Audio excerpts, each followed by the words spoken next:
There's a plant pushing through cracked asphalt in a Detroit parking lot. Flat, green, unremarkable. You've stepped on it 1,000 times. But that plant, broadleaf plantain, was named in the Anglo-Saxon Nine Herbs charm 1,000 years ago as a powerful healer. Native American nations used it as wound dressing. Civil War medics packed it into injuries when supplies ran out. And peer-reviewed studies confirmed what your great-grandmother knew. It contains aucubin, a compound with measurable anti-inflammatory and antimicrobial activity. The World Health Organization estimates 80% of the global population still relies on traditional plant medicine. Your grandparents knew these plants. Soldiers carried them. Modern science is catching up. One plant on this list has over 2,000 years of documented use across 3 continents, and a Nobel Prize to prove it. Another is the direct ancestor of the most famous drug ever made. You've been walking past all of them. Let's start with the one you've definitely stepped on. Broadleaf plantain, the trailside first aid kit, is so common that most people in the Northern Hemisphere have it growing within 50 feet of their front door right now. Look for it in sidewalk cracks, along gravel driveways, at the edges of playgrounds. It's low to the ground with wide, ribbed oval leaves that feel slightly rubbery between your fingers. The taste is bland, almost like wet green cardboard. There's nothing glamorous about this plant. And that's exactly why it disappeared from common knowledge. It was too ordinary to seem important. But for most of recorded Western herbalism, plantain was considered essential medicine. The Anglo-Saxons ranked it among their 9 sacred healing herbs in a 10th century manuscript. They called it waybread.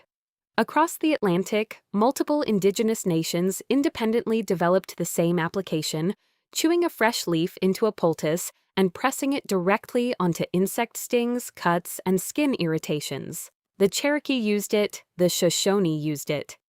When European colonists arrived, plantain seeds spread in their boot treads, and the plant colonized trails so aggressively that some indigenous peoples called it white man's footprint. But they adopted it too because it worked. Modern phytochemistry tells us why.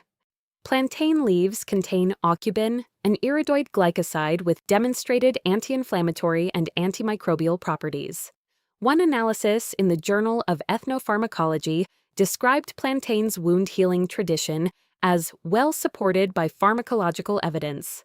The leaves also contain allantoin, the same compound in expensive skin repair creams, plus mucilage that forms a protective, soothing layer over irritated tissue when the cells are crushed. Here's the practical scenario. You're hiking. Someone gets stung or scrapes their knee. No first aid kit. But there's plantain growing along the trail, because there's always plantain along the trail. The traditional application: pick a clean leaf, chew it to crush the cell walls, press the mashed leaf directly onto the sting as a poultice. Our herbalists call this a spit poultice. And while the name sounds primitive, you're releasing aucubin, allantoin, and mucilage directly onto the skin. Why did we forget this? Because plantain is free. It grows everywhere, without cultivation, without fertilizer, without permission. You cannot patent a weed that colonizes parking lots and sidewalk cracks. No pharmaceutical company will ever fund a marketing campaign for a plant that doesn't need to be bought, sold, or prescribed. So it sits there, stepped on and sprayed and completely invisible, doing what it has done for over 1,000 documented years, waiting for someone to remember what it is. Think of broadleaf plantain as a first aid kit that planted itself in your yard and asked for nothing in return. It doesn't expire. It doesn't require batteries. It just needs you to know it's there. And now you do.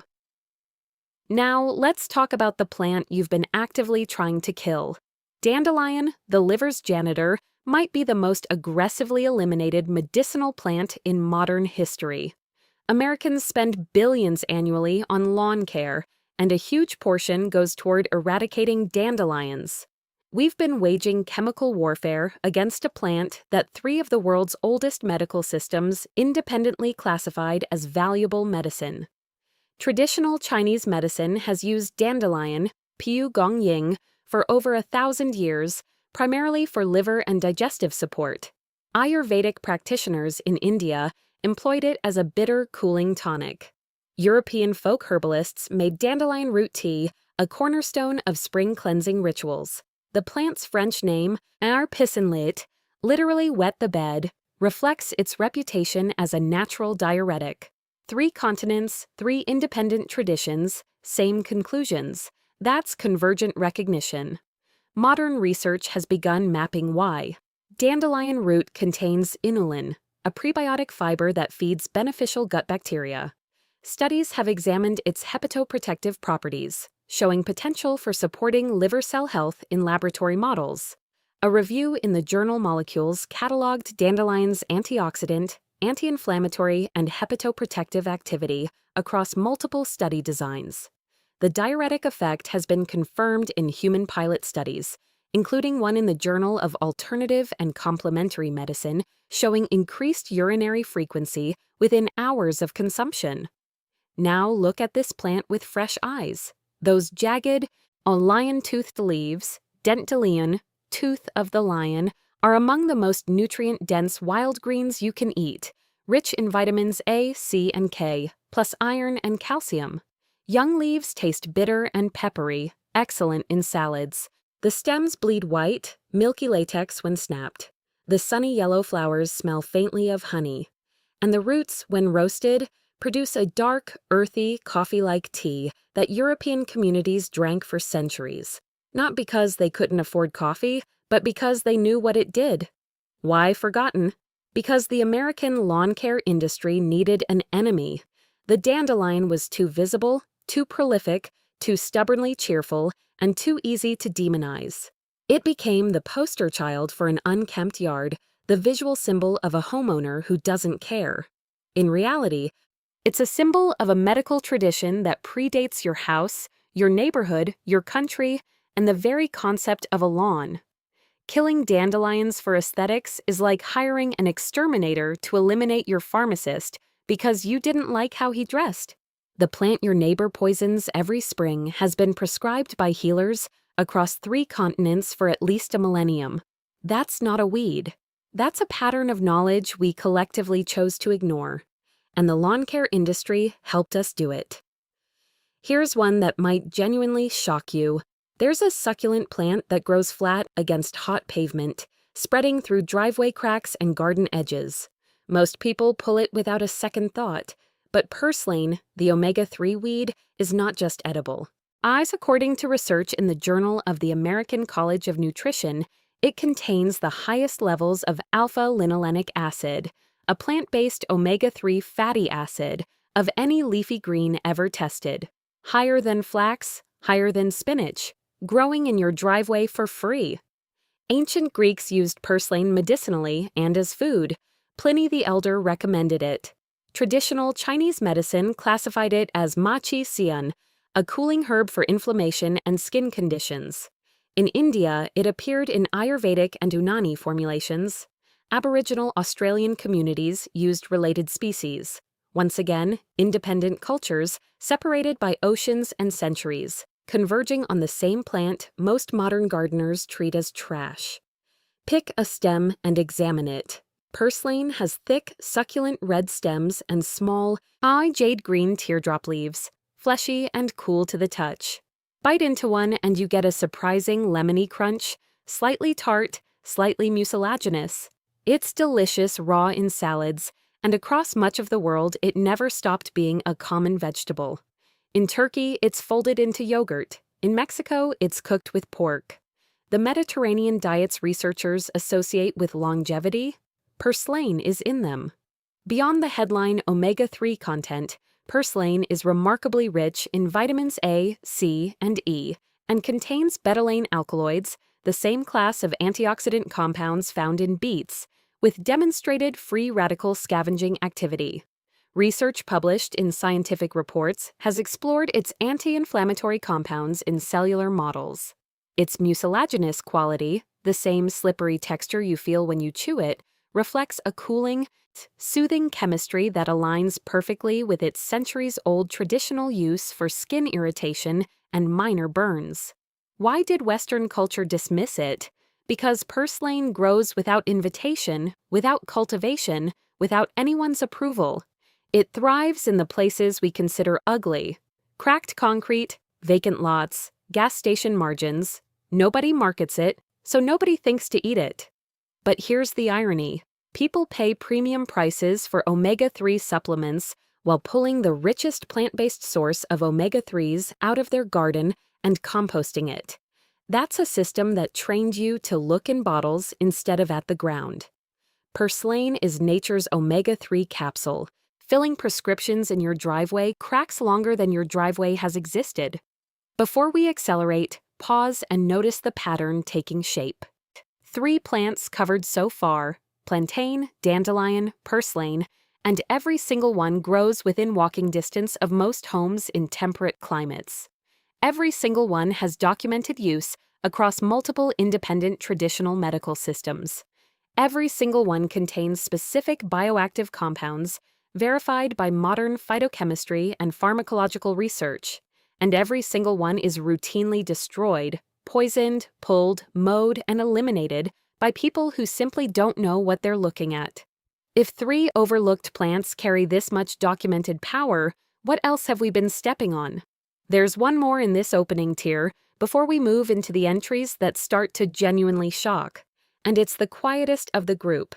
Chickweed, the itch eraser, is a delicate, almost dainty little plant with tiny white star-shaped flowers that split into what look like 10 petals but are actually 5 deeply divided ones.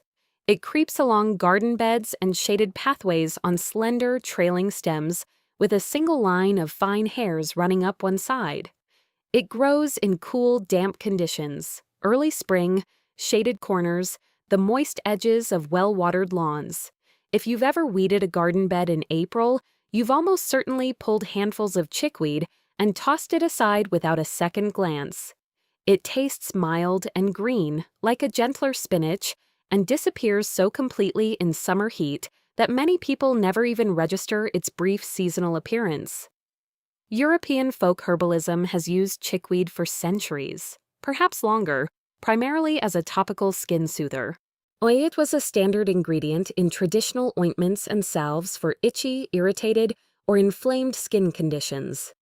Nicholas Culpeper, the influential 17th-century English herbalist, described chickweed as cooling and moistening, and recommended it for external application to hot, angry skin. Spring tonic traditions across Northern Europe routinely included chickweed as one of the first fresh greens eaten after winter, a way to replenish vitamin C and minerals after months of stored grain and salted meat. In some traditions, a fresh chickweed poultice applied to minor skin rashes or insect-bitten skin was as common as reaching for calamine lotion today. The chemistry, while less dramatically studied than some entries on this list, supports the traditional pattern. Sun chickweed contains saponins, compounds that create a slight lathering effect when crushed and that facilitate the penetration of other active constituents through the outer layer of skin. It also contains flavonoids, coumarins, and measurable amounts of vitamin C. While large-scale clinical trials specifically on chickweed remain limited, this is a plant that has attracted fewer research dollars than flashier species. The documented phytochemical profile aligns well with its traditional topical applications. A review in the Journal of Ethnopharmacology noted chickweed's historical consistency across European herbal traditions as a form of empirical validation accumulated over centuries of continuous use, even in the absence of controlled trials. Traditional application is as simple as it gets: a fresh chickweed poultice applied directly to irritated skin, or chickweed leaves infused slowly into olive oil to create a soothing balm for dry, itchy patches. People with eczema-prone skin have reported using chickweed salve as a gentle complement to their usual care routine, not a replacement, but an addition with centuries of anecdotal support. Why forgotten? Chickweed suffers from the curse of being small, mild, and unprofitable. It doesn't sting like nettle, It doesn't have a dramatic battlefield history. It doesn't contain a compound that launched a billion-dollar pharmaceutical. It's just a gentle, persistent little plant that does one thing quietly and well, soothes what's inflamed. In a commercial world that markets intensity, that rewards bold claims and aggressive branding, chickweed never stood a chance at becoming famous. It's the plant equivalent of the quiet friend who always shows up when things are hard but never demands credit or attention.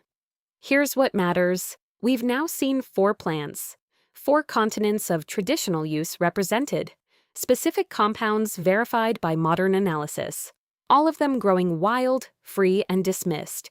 European herbalists valued them. Asian medical systems prescribed them. Indigenous nations relied on them. And modern lawn culture destroys them. But 3 traditional knowledge systems, European, Asian, Indigenous, all converged on valuing what we now pour chemicals on. That's not superstition, that's pattern recognition spanning millennia, and modern science is confirming it compound by compound. The gap between what our grandparents knew and what we've forgotten is not a gap in intelligence, it's a gap in attention. We have more information than any generation in history and less awareness of what's growing under our feet. Now we move from familiar to powerful, because if these common, everyday, stepped-on daily plants carry this much documented value, wait until you see what the less familiar ones are capable of. The escalation from here is real. If you've ever had a cough that wouldn't quit, the kind that lingers for weeks after a cold clears up, the kind that keeps you awake at 3 in the morning hacking into your pillow, the kind that over-the-counter syrups barely touch, then pay close attention to this one. Mullein, the lung broom, is a plant so closely associated with respiratory support that Appalachian herbalists have simply called it the lung herb for generations. And it grows in some of the most overlooked, unglamorous places you can imagine. Highway medians, gravel lots, abandoned construction sites, railway embankments, and anywhere else the soil has been disturbed and left dry. You'll recognize mullein instantly once you learn to see it. In its first year, it forms a low, flat rosette of large, velvety leaves that feel exactly like lamb's ears, soft, thick, slightly fuzzy, almost flannel-like against your skin. Run your fingers across one and you'll understand immediately why some people call it cowboy toilet paper. The texture is unmistakable. In its second year, mullein sends up a dramatic flowering stalk that can reach 5 to 7 feet tall, studded along its upper length with small yellow flowers that open in random patches, giving the stalk a ragged, torch-like appearance. The smell is mild, earthy, faintly sweet, like sun-warmed dust mixed with dried flowers. The connection between mullein and torches is literally historical. Roman soldiers reportedly dipped those tall, dried, woolly stalks in rendered animal fat to create reliable field torches. The plant's Latin name, verbascum, may derive from barbascum, meaning bearded, referring to the fuzzy leaves. But the medicinal tradition runs deeper and wider than the torch-making. Appalachian folk medicine, drawing from Scots-Irish herbal traditions, brought to the mountains centuries ago, used mullein leaf tea as a go-to remedy for stubborn coughs, chest congestion, and respiratory discomfort. Some traditional practices involved smoking dried mullein leaves, counterintuitive as that sounds to modern ears, specifically to address lung complaints, and this practice appears in both European and Native American herbal documentation. Dioscorides, the Greek physician whose first-century herbal text, De Materia Medica, guided Western medicine for well over 1,000 years, recommended mullein specifically for pulmonary conditions. Modern pharmacological reviews have identified why the tradition persists. Mullein contains saponins, which act as natural expectorants by helping thin and loosen stubborn mucus in the respiratory tract, making it easier to clear. It also contains mucilage, a soothing, gel-like polysaccharide that coats irritated respiratory membranes and reduces the inflammatory cycle that perpetuates chronic coughing. One systematic review described mullein's traditional respiratory applications as supported by identified pharmacological mechanisms, noting that the combination of expectorant saponins and demulcent mucilage creates a dual-action effect remarkably similar to the basic pharmacological strategy behind many commercial cough preparations. The traditional preparation is straightforward: dried mullein leaves steeped in hot water for 10 to 15 minutes, then carefully strained through a fine cloth or coffee filter. The straining step is important. Mullein's tiny leaf hairs can irritate the throat if not removed, which is an ironic obstacle for a respiratory remedy. The resulting tea is mild, slightly sweet, and faintly earthy. People who use mullein tea regularly for seasonal respiratory support describe the effect as gentle but cumulative, not an instant cough suppressant, but a steady easing of congestion and irritation over days of consistent use. Why forgotten? Because you can walk into a pharmacy and buy a bottle of dextromethorphan cough syrup in 60 seconds.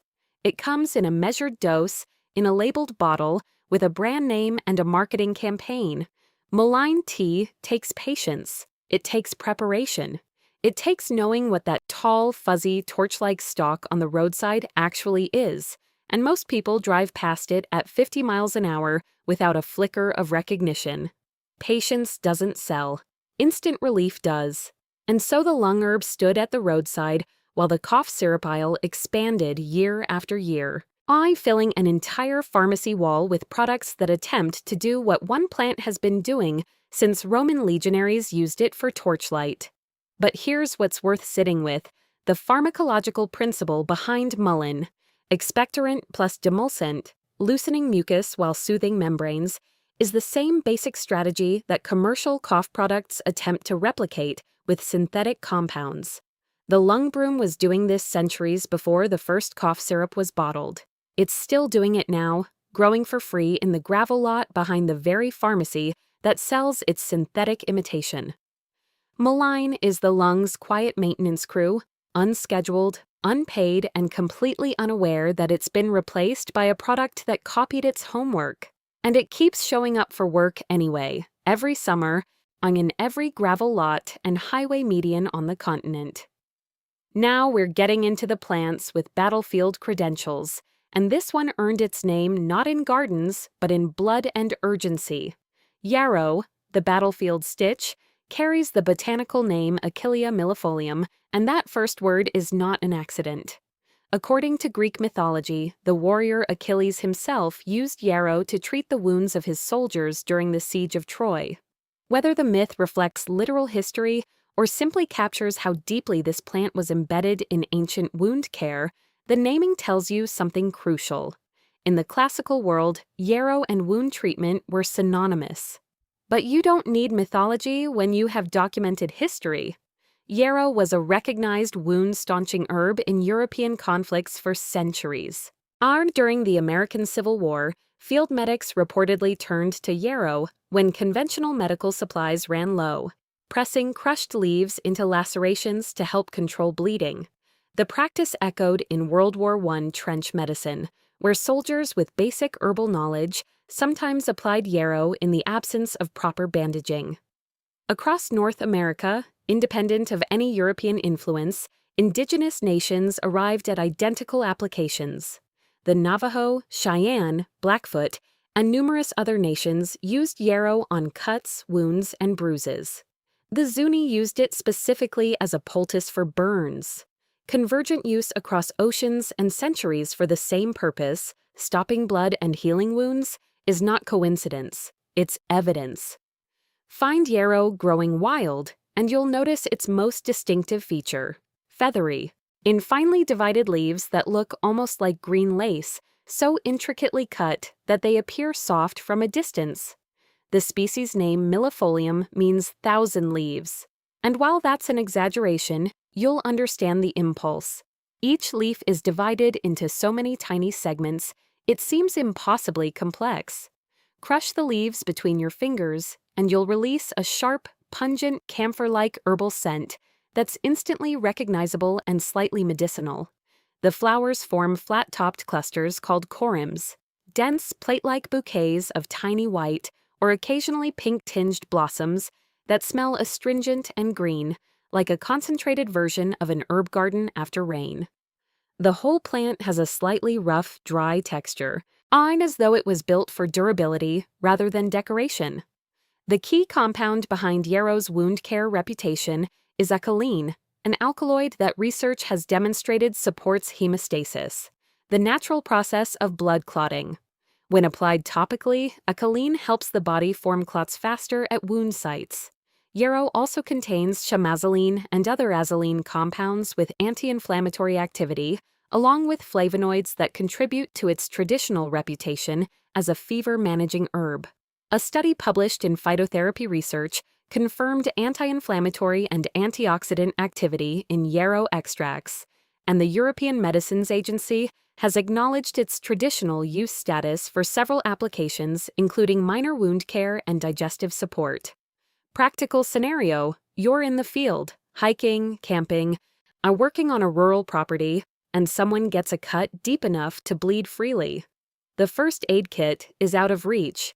Yarrow grows in meadows, along trail edges, in dry grasslands, and on road shoulders across most of the northern hemisphere. The traditional field application, validated by centuries of military and indigenous use, is direct. Crush fresh yarrow leaves firmly and press them onto the wound as a poultice. Herbalists also use yarrow tea, brewed from the dried flowering tops, for fever support and digestive comfort. And its traditional reputation as a diaphoretic means it was used to promote healthy sweating during febrile episodes. Why did we forget yarrow? Because sterile gauze, antiseptic wipes, adhesive bandages, and antibiotic ointments made field botany unnecessary, at least for people with access to those supplies. Modern emergency kits replaced the need to know which roadside plant stops bleeding. And in a world of packaged solutions, knowledge that doesn't come in a wrapper gets lost in a single generation. Your great-grandparents may have known yarrow by sight. Your grandparents may have recognized it vaguely. By your generation, it's just another wildflower in a meadow you don't stop to look at. But the plant didn't change. The need didn't disappear. And in any situation where packaged solutions aren't available, wilderness emergencies, resource-scarce settings, or simply the basic human desire to understand the world you walk through, yarrow remains exactly what Achilles' soldiers reportedly knew it was: the emergency room that grows in meadows. No appointment, no waiting room, no copay. I'm just a plant that's been helping stop bleeding since before written language existed, standing quietly in a field near your house, doing what it's always done. If that doesn't shift how you look at meadows, nothing will. Let's pause the momentum for a moment and talk about a plant that might already be blooming in your backyard right now, one that generations of children have picked apart for the tiny sweet florets hiding inside each flower head without ever knowing what they were holding. Red clover, the blood purifier, has those distinctive purple-pink globe-shaped flowers that dot meadows and lawns across the temperate world. The plant grows casually everywhere in grasslands, pasture edges, roadsides, and open fields. Bend close to a fresh flower head, and you'll catch a faint scent of honey. Mild, sweet, almost imperceptible unless you're paying attention. The three-lobed leaves are soft green with a characteristic lighter chevron pattern. It's so common, so visually familiar, that most people register red clover as pure background, just part of a field doing what fields do. But indigenous nations across North America used red clover for respiratory and skin complaints. European folk herbalism classified it as a blood-purifying herb, one of the central ingredients in spring tonic teas meant to clear winter stagnation from the body. By the 19th century, red clover had become one of the most popular herbal remedies in North America, appearing in widely marketed formulas like the Hoxsey formula, which claimed broad therapeutic applications. While those historical marketing claims were excessive and often unsubstantiated, the underlying traditional respect for red clover's properties had a more honest basis than the salesman suggested. Here's where modern research tells a genuinely interesting story. Red clover flowers are rich in isoflavones, plant-based compounds that have structural similarity to human estrogen and can interact with estrogen receptors in the body. The primary isoflavones, biochanin A, formononetin, genistein, and didzine, have been the subject of extensive and ongoing clinical investigation. The National Institutes of Health has funded and reviewed studies examining whether red clover isoflavones offer meaningful support for menopausal symptoms, particularly hot flashes, night sweats, and bone density changes. A Cochrane systematic review, the gold standard for evidence synthesis, examined the available trials and found some evidence of benefit, though results varied across studies. Additional clinical trials have continued to explore the relationship with generally encouraging, if not universally conclusive, results. Why forgotten? This is where the why becomes structurally revealing, not just personally interesting. Isoflavones are naturally occurring plant compounds. In their natural form, they cannot be patented. When pharmaceutical hormone replacement therapy, HRT, entered the market, it was patentable, profitable, and backed by an aggressive sales infrastructure that natural compounds could never match. Red clover, growing free in every meadow on the continent, and simply couldn't compete with a pharmaceutical representative, a glossy brochure, and a prescription pad.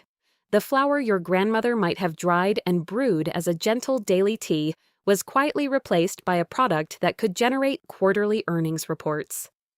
To be completely fair about the evidence, red clover isoflavones are not a direct substitute for prescription hormone therapy, and individual responses vary significantly. The research is real but still evolving. Some studies show significant benefit, others show moderate or mixed results. This is a plant where the traditional use is strong, the mechanism is identified, and the clinical evidence is promising but not fully settled. That's an honest assessment, and an honest assessment is more useful than either overpromising or dismissing. Dried red clover blossoms make a gentle, mildly sweet tea with a flavor that's almost floral, pleasant enough to drink without sweetener. Traditional herbalists recommended it as a daily tonic rather than an acute remedy, the kind of preparation you integrate into a routine rather than reach for in a crisis.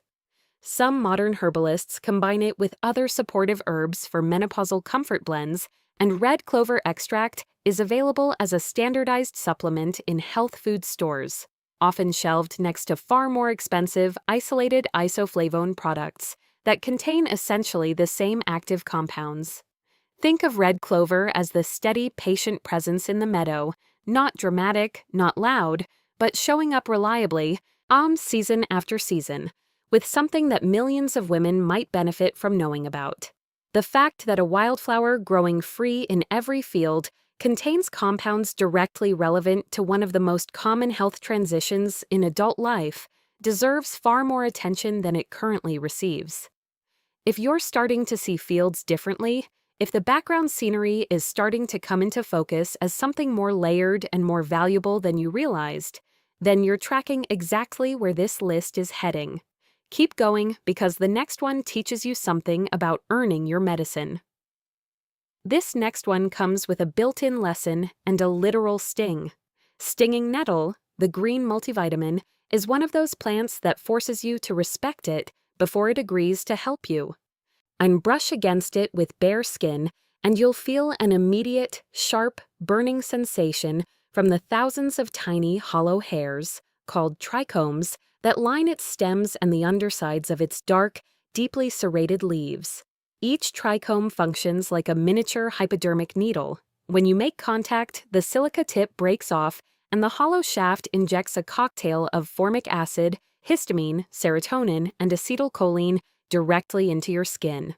It's not dangerous in any serious medical sense, but it is painful, surprising, and extremely memorable. And that sting is exactly why most people never get close enough to discover what this plant actually carries inside it. Here's an image from Roman history that tells you everything about how people once related to this plant. Roman legionaries stationed in cold, a damp Britain, far from the Mediterranean warmth they were built for, allegedly flogged themselves with bundles of fresh nettle branches to stimulate blood circulation and generate warmth in their extremities, a practice called urtication.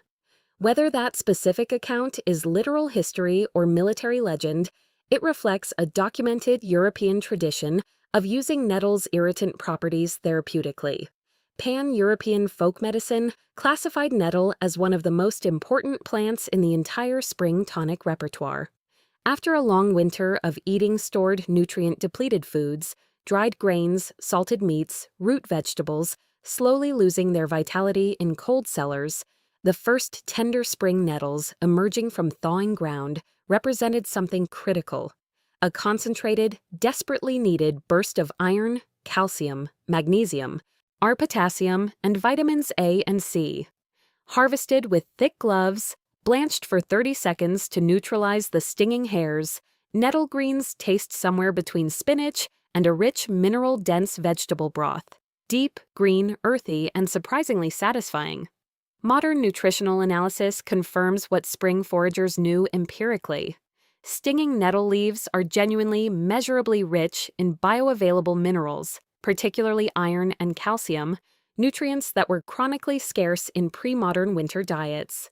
But the more clinically surprising finding involves seasonal allergies.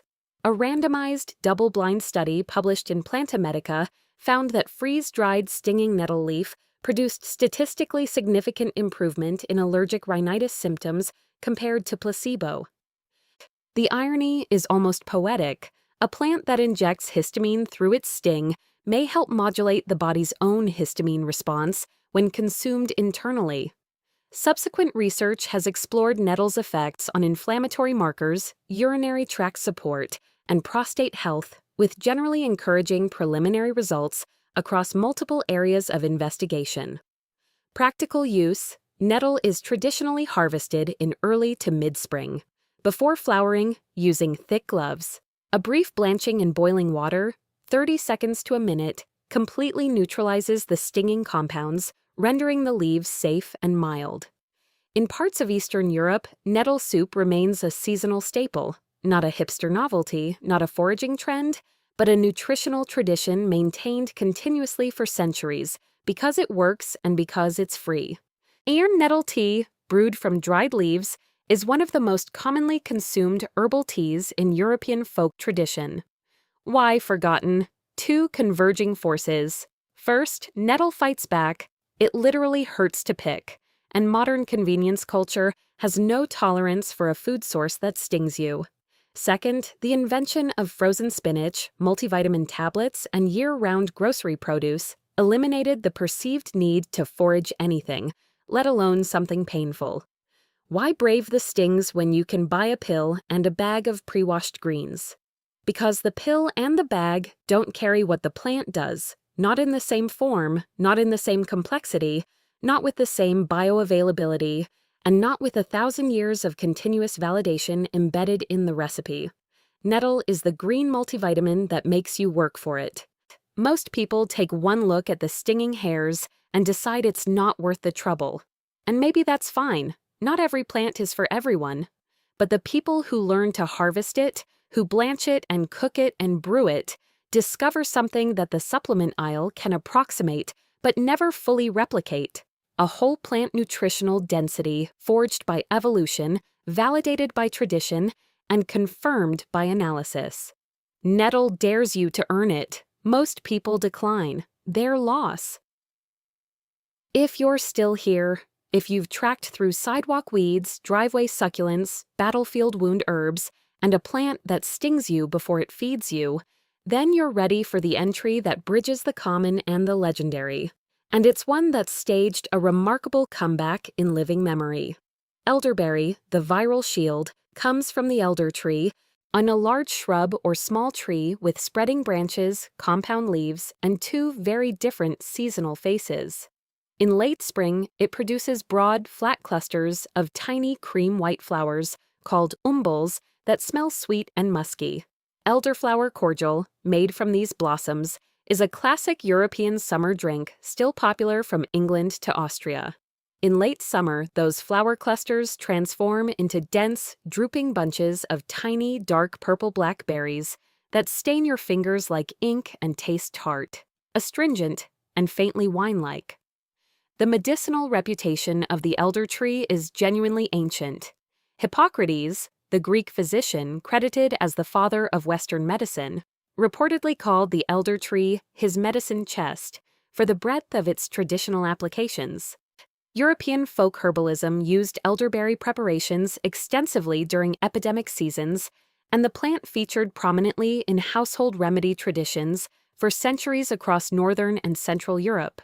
In some folk traditions, the elder tree itself was considered sacred or spiritually significant. You asked the tree's permission before cutting it. That cultural reverence reflects something practical. This was a tree people depended on when illness swept through communities and there was nothing else available. The modern clinical story is what makes elderberry remarkable, even by the standards of this list. In 1995, during a flu outbreak in Panama, a small but significant clinical study tested elderberry extract against placebo and found that the elderberry group recovered dramatically faster. That study opened the floodgates. Subsequent randomized controlled trials confirmed and expanded the findings. Elderberry supplementation reduced both the duration and severity of upper respiratory symptoms, including those caused by influenza viruses. A 2019 meta-analysis published in Complementary Therapies in Medicine pooled the available clinical evidence and concluded that elderberry supplementation substantially reduced upper respiratory symptoms. The key bioactive compounds are anthocyanins, the same deep purple pigments responsible for the berry's intense color, which demonstrate antiviral activity and immune-modulating properties in laboratory settings, including the ability to inhibit viral replication in cell culture studies. This is important to understand clearly. Elderberry is one of the very few traditional herbal remedies that has successfully crossed the bridge from folk use to randomized clinical trial with genuinely robust peer-reviewed results. It's not a cure, it's not a replacement for medical care during serious respiratory illness, and it won't prevent infection. But the evidence for reducing symptom duration and severity is considerably stronger than most people, including many healthcare providers who dismiss herbal remedies reflexively, realize. One critical safety note that traditional knowledge always incorporated: raw elderberries contain cyanogenic glycosides, compounds that can release small amounts of hydrogen cyanide and cause nausea and digestive distress if consumed uncooked. The flowers are safe fresh, but the berries require heat processing to neutralize these compounds. And here's what's fascinating. Every traditional elderberry preparation, syrup simmered on the stove, preserves cooked down with sugar, tinctures processed through alcohol extraction, involves the exact processing step needed for safety. The recipe itself was the safety protocol. Ancestral kitchen wisdom encoded toxicological knowledge into cooking practice without ever naming the compound involved. The grandmothers didn't know the phrase cyanogenic glycoside. They just knew you cook the berries first. You always cook the berries first. And they were exactly right. The safety information was built into the tradition so seamlessly that it looked like nothing more than a recipe. Why was elderberry forgotten? Because the over-the-counter cold medication aisle expanded to fill an entire pharmacy wall, and grandmother's elderberry syrup sounded quaint in comparison. The marketing budgets of pharmaceutical cold remedies dwarfed anything a wild-growing tree could compete with. Elderberry was dismissed as folk nostalgia. Then the clinical trials came in, then the meta-analyses confirmed them. And suddenly, elderberry syrup reappeared, on pharmacy shelves, right next to the very cold medications that had replaced it. The comeback is real, but the knowledge never actually disappeared. It was preserved in hedgerows and handwritten recipe books, waiting for science to validate what practice already knew. If this is new to you, imagine what's coming next, because we're about to cross into the territory where plants didn't just support individual health, they fundamentally shaped the course of medicine itself. If you're realizing how much knowledge has been hiding in plain sight, share this with someone who needs to see it. We're just getting to the legendary ones. Everything we've covered up to this point has been building toward this moment. The first 9 plants were common, accessible, and usually dismissed, but each one carried documented power backed by centuries of traditional use and confirmed by modern compound analysis. Now we're entering a different tier entirely. These are the plants that didn't just help individuals, they shaped civilizations, survived battlefields, and directly fathered the pharmaceutical drugs sitting in your medicine cabinet right now. And the plant that opens this act is perhaps the single most important plant-to-drug story in all of human history. Willow bark, the original aspirin, is not a metaphor. It's not a poetic exaggeration. It is, literally and chemically, the direct ancestor of the most widely consumed pharmaceutical medication ever manufactured on Earth. The story begins not in a laboratory but on clay tablets. Sumerian medical texts dating to approximately 3000 BCE, 5,000 years ago, describe willow bark preparations used for pain and fever. Hippocrates, writing in the 4th century BCE, specifically recommended chewing willow bark for pain relief and to reduce fever. Egyptian physicians documented similar uses in the Ebers Papyrus. Across the Atlantic, Cherokee, Ojibwe, and other indigenous nations independently used willow bark tea for identical purposes, pain management and fever reduction. Traditional Chinese medicine incorporated willow into analgesic formulations as well. This is not a case of cultural borrowing or colonial transfer. These are separate civilizations on separate continents, across separate millennia, all converging independently on the same tree for the same reason. When that happens, you're not looking at superstition. You're looking at a compound that works. Find a willow tree. Weeping willows along riverbanks and park ponds are the most visually recognizable, with their iconic curtains of slender, drooping branches, and carefully peel a small strip of inner bark from a young branch. It's pale, slightly greenish, fibrous in texture, and aggressively bitter. That sharp bitterness is your tongue detecting salicin, a glycoside that, once ingested, your body metabolizes into salicylic acid, a potent anti-inflammatory and pain reliever. In 1897, a chemist named Felix Hoffmann at the Bayer Pharmaceutical Company in Germany synthesized a chemically modified version of salicylic acid, acetyl salicylic acid, that was gentler on the stomach. Bayer marketed the new compound under the trade name aspirin, and the rest, as they say, is pharmaceutical history. Let that fully register. Aspirin, the single most recognized, most purchased, most universally available drug in the history of human medicine, is a laboratory modification of a compound that humans had been extracting from willow tree bark for at least 5,000 years. The tree came first. The drug came from the tree. Bayer didn't invent pain relief. They optimized a delivery mechanism for something that willows had been manufacturing in their bark since long before humans existed. Willow bark tea and standardized willow bark extract remain in active use among herbalists and are commercially available. Clinical reviews have compared the efficacy of willow bark extract for conditions like lower back pain and found results that, in some studies, were comparable to conventional anti-inflammatory medications. The European Medicines Agency has formally acknowledged willow bark's traditional use status for minor joint and muscle pain. It's worth noting that willow bark contains not just salicin, but a complex of related salicylates and polyphenols that may contribute to its effects in ways that isolated aspirin does not replicate, a point that interests researchers studying whole plant pharmacology versus single compound drugs. Why was willow bark forgotten? Because Bayer made a pill, a cheap, consistent, mass-produced, precisely dosed pill that you could buy anywhere in the world for pennies.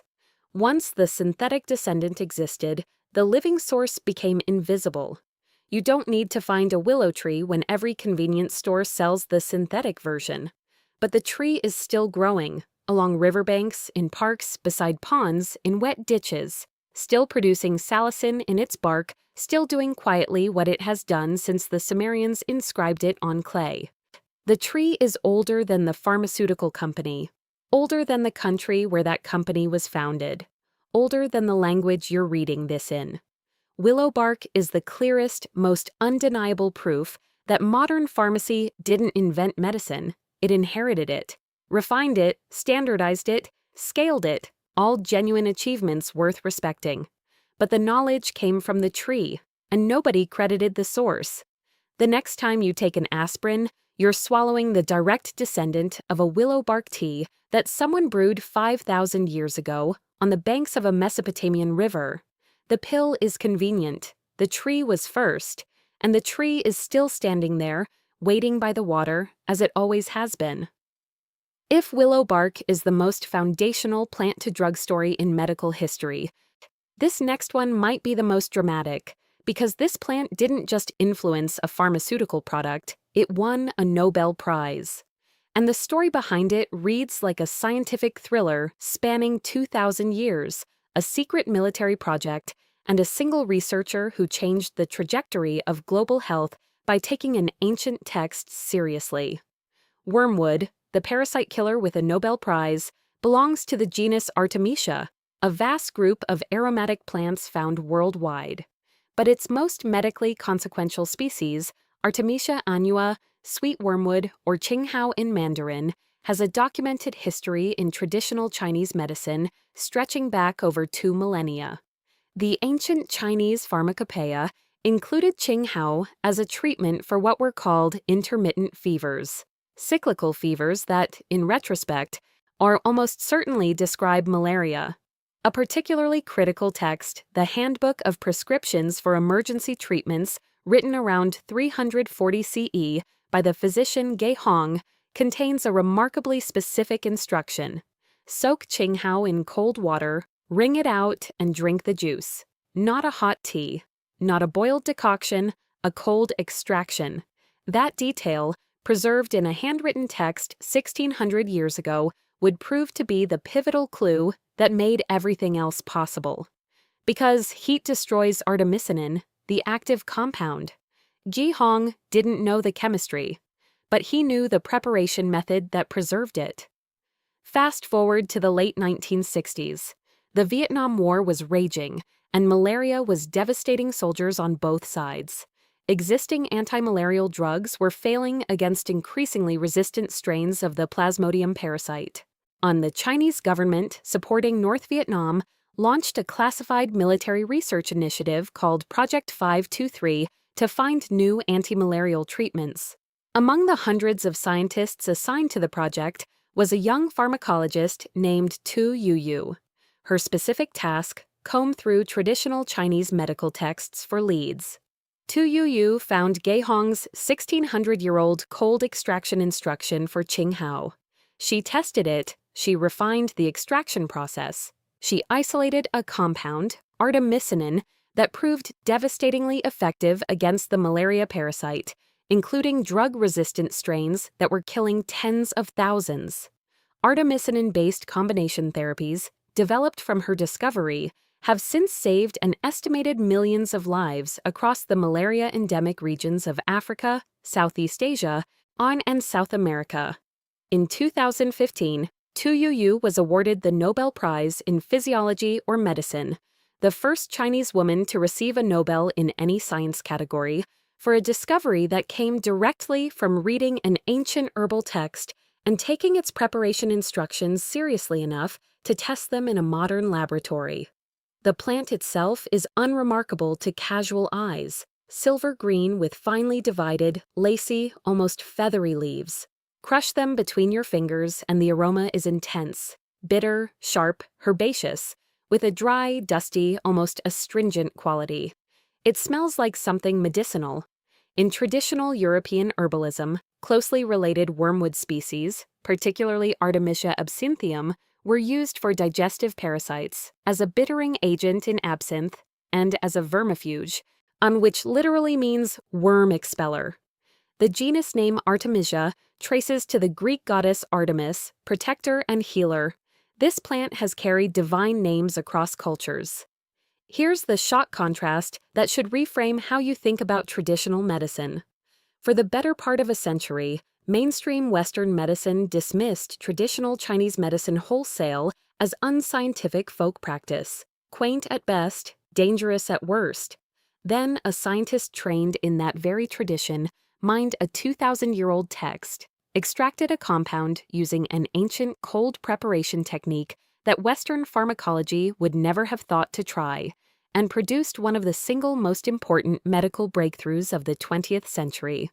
The Nobel Committee didn't award the prize despite the traditional medicine connection, but they awarded it because of it. Tu Youyou herself explicitly credited the ancient text as the source of her breakthrough. That is not a quaint anecdote about herbs. That is a paradigm correction written in the language of the highest scientific honor on earth. And the next time someone dismisses ancestral medical knowledge as unscientific or just folk medicine, you can point to a Nobel Prize, awarded in Stockholm, covered by every major newspaper in the world, that says otherwise. Evidence note: artemisinon's antimalarial efficacy is among the most thoroughly validated plant-derived drug discoveries in modern medicine. This is not preliminary or contested research. This is settled science, published in the world's top journals, recognized by the Nobel Committee, and responsible for saving millions of lives, built directly on a foundation of traditional knowledge that Western institutions spent decades dismissing. The compound came from the plant, the protocol came from the text, and the text was 2,000 years old. We're staying in legendary territory, but this next plant moves from the battlefield and the malaria ward to a place you know intimately, the bedroom where you can't fall asleep. Valerian, nature's sedative, has one of the longest continuous documented histories of any plant used to calm the human nervous system, stretching from classical antiquity through 2 world wars and into present-day clinical trials. It also has one of the most memorably terrible smells in the entire plant kingdom, which is part of its story in ways you might not expect. Start with that smell, and because it's genuinely the first thing you'll notice if you ever encounter valerian root. Dig up the root, let it dry, and the odor that emerges is variously described as sweaty gym socks, overripe cheese, wet dog, or damp earth mixed with something vaguely animal and deeply unpleasant. It's musky, pungent, and penetrating, the kind of smell that makes you question whether any medicinal benefit could possibly justify the experience. Cats, interestingly, are attracted to valerian root with the same euphoric intensity they show toward catnip. The compounds responsible appear to stimulate feline pleasure responses. The above-ground plant, by contrast, is genuinely beautiful. Tall, graceful stems reaching 3 to 5 feet, topped with clusters of small pink-white flowers that smell mildly sweet and attract butterflies. But the medicine lives underground, in the root system, and the root smells like it was designed to repel everyone except the people desperate enough to need it. Ancient physicians knew this root well, despite its stench. Galen, one of the most influential medical authorities in the entire history of Western medicine, specifically recommended valerian for insomnia and nervous restlessness in the 2nd century CE. Dioscorides, whose De Materia Medica served as the foundational pharmaceutical text for over 1,500 years, included it in his Pharmacopoeia. The plant's name may derive from the Latin valere, to be strong or to be well, though some scholars trace it to the Roman province of Valeria. Throughout medieval and Renaissance Europe, valerian was a standard household remedy for sleeplessness, anxiety, and nervous agitation. But the historical detail that elevates valerian from herbal footnote to wartime resource is this. During World War II, British civilians enduring the Blitz, the sustained German aerial bombing campaign that devastated London and other cities night after night, reportedly turned to valerian tinctures to manage the crushing stress, anxiety, and sleeplessness caused by living under constant bombardment.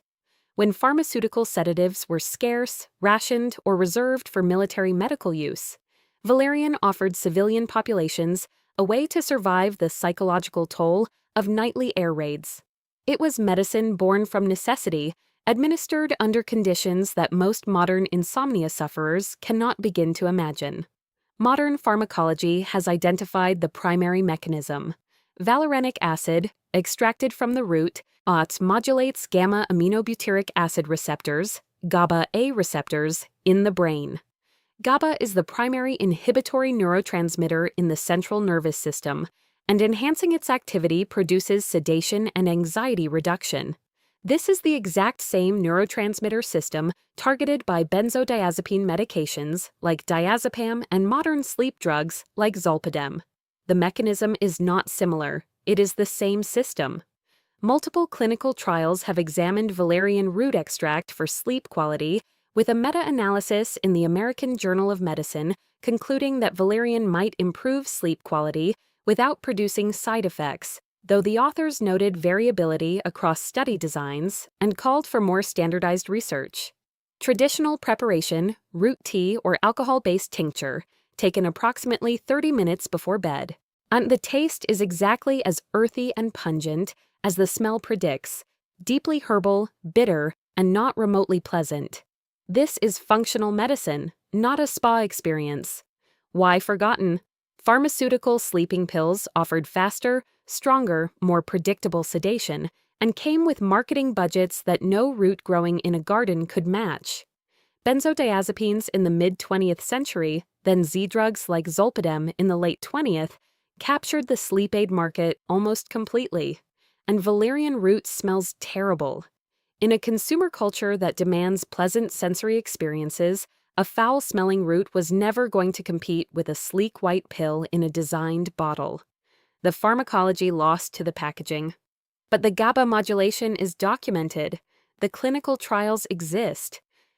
And the tradition stretches unbroken from Galen to the London Blitz to modern European herbal practice, where valerian remains one of the most commonly recommended natural sleep supports. It's the sleep aid that smells like a gym locker but works on the same brain receptors as prescription sedatives.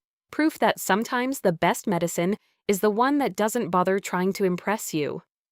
Not every plant on this list arrives with a Nobel Prize. Some are honest, moderate, and still worth knowing, and this one perfectly illustrates how nuance gets crushed by marketing. Echinacea, the plains immunity engine, is probably the most famous herbal remedy in North America. It's also one of the most overhyped, backlash-dismissed, and ultimately underappreciated medicinal plants in modern commerce. Start with the real history. Long before echinacea appeared in supplement aisles, it was the most extensively used medicinal plant among the indigenous nations of the Great Plains. The Cheyenne used it for sore throats. The Lakota used it for pain and infections. The Pawnee used it for headaches. Ethnobotanical documentation shows echinacea was central to indigenous healing traditions for at least 400 years before European contact. The plant itself is visually striking, hard to miss once you know it. The iconic purple-pink petals radiate outward from a raised, spiky, dome-shaped seed head that's rough and almost prickly to the touch, like a tiny botanical porcupine. The genus name Echinacea comes from the Greek echinos, meaning sea urchin or hedgehog, a perfect description of that bristly central cone. In the wild, Echinacea grows in prairies, howling open meadows and dry grasslands, blooming in midsummer with a tough persistence that survives drought and poor soil. Chew the root of Echinacea angustifolia, and you'll feel a distinctive tingling, numbing sensation spreading across your tongue, a sensory signature of the alkaloids that are among the plant's primary bioactive compounds. Modern research is where the story gets complicated and honest. A meta-analysis in the Lancet Infectious Diseases found that Echinacea products reduced cold incidence by approximately 58% and duration by about 1.5 days. That's meaningful. But other studies, using different species and preparations, showed more modest results. The critical nuance, Echinacea as a single category, is misleading. 3 species, multiple plant parts, and numerous extraction methods don't all perform identically.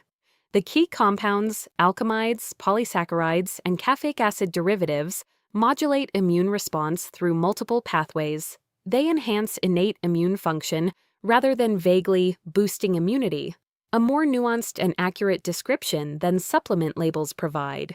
Why misunderstood? The supplement industry overpromised. Echinacea was marketed as an immune miracle. Consumers expected instant cold prevention, Results were moderate, and the backlash dismissed the entire plant. Neither the hype nor the backlash reflected actual evidence.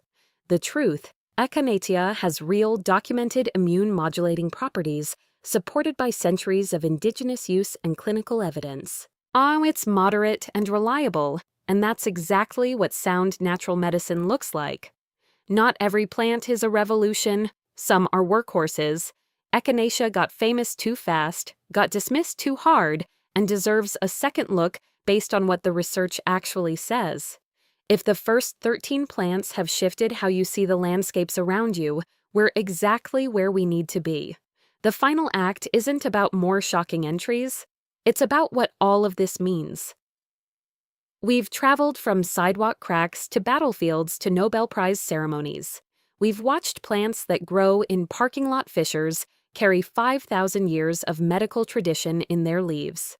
We've seen modern clinical science confirm compound after compound that herbalists on 3 continents already knew about and relied upon. And now, in this final act, we bring it all together, not with the rarest or most exotic plants in the world, but with 2 that prove the ultimate point of this entire list. The most powerful, most researched, most validated plant medicine often hides in the most familiar, most overlooked, most taken for granted places imaginable. Turmeric, the 4,000-year anti-inflammatory, is so deeply embedded in daily life across South and Southeast Asia that calling it medicine feels almost like a category error. It's a kitchen spice. It's in curry powder, in golden milk lattes, in rice dishes and lentil soups and pickled vegetables. It stains cutting boards, fingertips, countertops, and clothing a deep, stubborn, unapologetic gold that doesn't wash out easily. You probably have a jar of it in your spice rack right now, and that jar may contain one of the single most researched plant compounds in the entire history of modern nutritional science. Crack open a fresh turmeric root, technically a rhizome, an underground stem, and you'll see a vivid, almost electric orange interior that immediately bleeds saturated color onto everything it touches. The smell is earthy and warm, with peppery, slightly bitter, almost musky undertones that are instantly recognizable if you've ever cooked Indian food. The texture is dense and fibrous, like a smaller, more intensely pigmented cousin of fresh ginger root, which makes botanical sense. Turmeric and ginger belong to the same plant family, Zingiberaceae, and share structural similarities both above and below ground. Ayurvedic medicine, the traditional medical system of India, has used turmeric as a core medicinal ingredient for at least 4,000 years, and likely longer. It wasn't a minor supplement or an occasional additive. Turmeric was foundational, prescribed for inflammatory conditions, digestive complaints, wound healing, skin disorders, liver support, and respiratory health.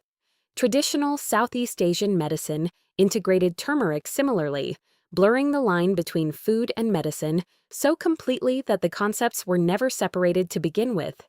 In Okinawa, Japan, an island famous as one of the world's blue zones, with among the highest concentrations of centenarians on the planet, turmeric tea is consumed daily as a standard part of life. Across the entire region, the kitchen was the pharmacy, the spice rack was the formulary, cooking dinner was an act of preventive health care. That integration wasn't a quaint lifestyle choice. It was an efficient medical delivery system perfected over millennia. Modern research has focused intensely on curcumin, the primary bioactive polyphenol in turmeric, and the sheer volume of scientific investigation is staggering. Over 15,000 peer-reviewed papers have examined curcumin for anti-inflammatory, antioxidant, neuroprotective, and anti-cancer properties. Systematic reviews and meta-analyses have found that curcumin supplementation produces statistically significant reductions in inflammatory markers such as C-reactive protein.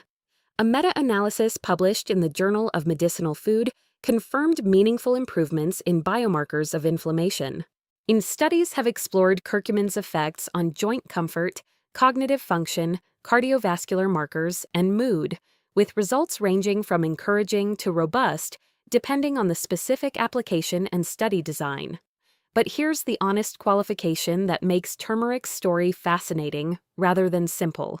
Curcumin has notoriously poor bioavailability. On its own, your body absorbs very little. Most passes through without reaching therapeutic concentrations.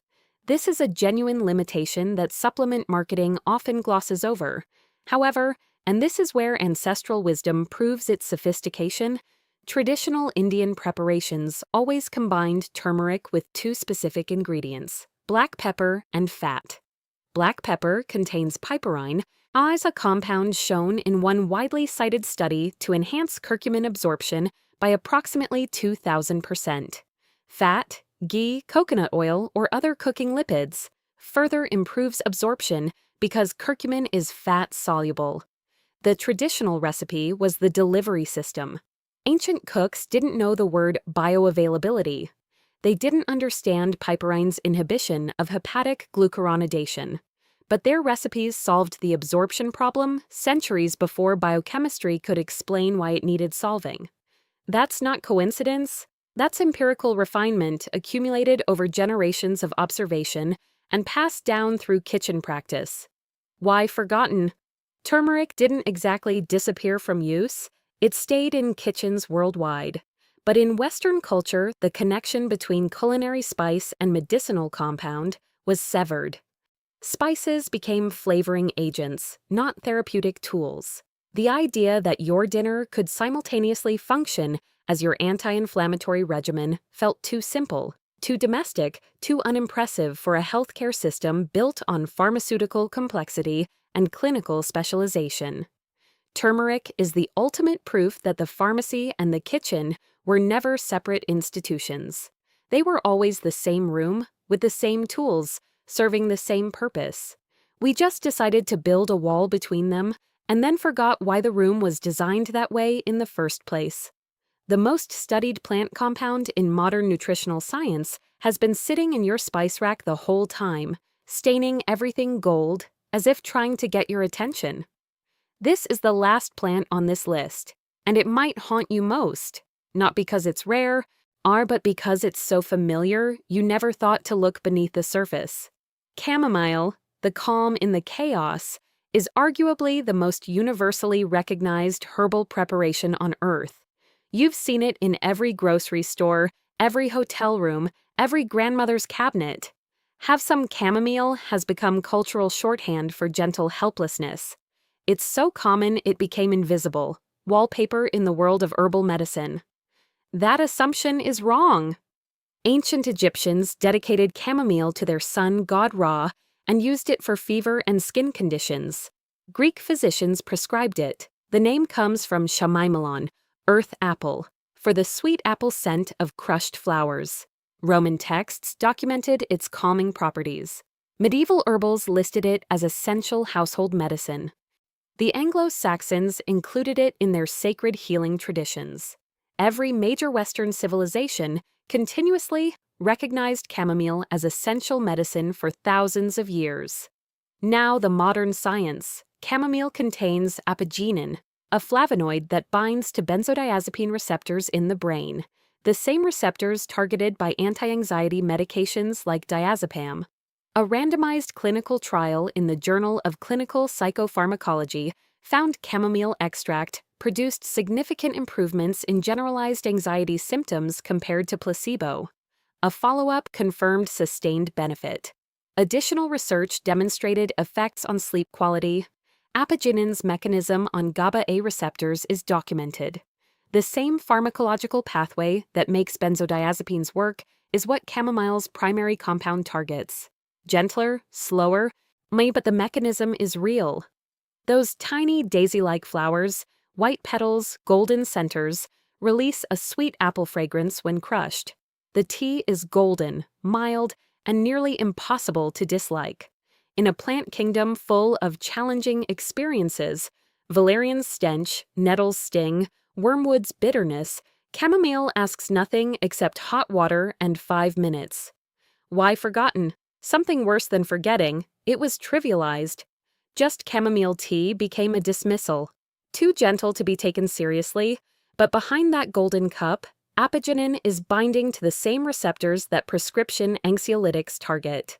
The wolf in sheep's clothing, except the wolf is kind and the sheep's clothing is a teacup. Chamomile is what happens when familiarity itself becomes a form of forgetting. And that sentence applies to every plant on this list. Here's the truth that ties all 15 together. Not one is a miracle cure, not one replaces professional medical care. Some have robust clinical evidence, others rest primarily on centuries of traditional use with research still emerging. Evidence varies, applications differ. Individual responses are never guaranteed. This isn't medical advice. Anyone considering herbal preparations should consult qualified healthcare professionals because plant compounds are real compounds with real interactions. But collectively, these 15 plants reveal something no single study could. There is an entire pharmacy growing in the spaces you've been ignoring. In sidewalk cracks, in the ditch behind your house, in the meadow you drive past every morning. In the vacant lot you've never looked at twice. For thousands of years, on every continent, through every crisis, human beings knew how to read that pharmacy. They carried yarrow into battle. They brewed willow bark for fever. They fed their children nettle in spring and chamomile at night. They passed this knowledge hand to hand like a living inheritance. Then, in about a century, convenience replaced knowledge, bottles replaced plants, marketing replaced memory. The inheritance was nearly lost, not because it was wrong, but because it was free, common, and unpatentable. This list is a map to knowledge your ancestors carried and that you can explore, carefully, respectfully, with professional guidance when needed, and genuine curiosity always. The plants didn't change. The traditions didn't lie. The science keeps confirming what the grandmothers knew. We just stopped looking down. Remember where we started? A cracked parking lot in Detroit. A flat green leaf pushing through broken asphalt. Something you would have kicked aside, stepped over, sprayed with chemicals, or simply never noticed. Because why would you notice a weed? You know its name now. You know its history.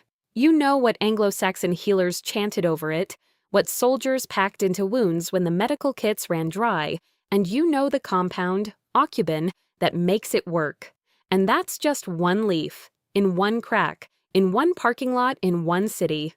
Now multiply that recognition across every roadside, every vacant lot, every meadow, every neglected garden bed, every ditch along every highway in every town you've ever driven through. 15 plants. Thousands of years of combined traditional use. A Nobel Prize, clinical trials published in the world's most respected journals, battlefields and kitchens and hedgerows, and grandmothers' hands that knew exactly what to reach for and when. The pharmacy was never closed. You just didn't know the language yet. Next time you walk past a ditch full of what you used to call weeds, slow down, look closer, let your eyes adjust to what's actually there, because you're not looking at neglect anymore. You're looking at a library written in leaves and roots and flowers, a library that's been open for 5,000 years, authored by every culture that ever paid attention to the ground beneath their feet, and waiting patiently for someone to read it again. The plants didn't forget. We did. Time to remember,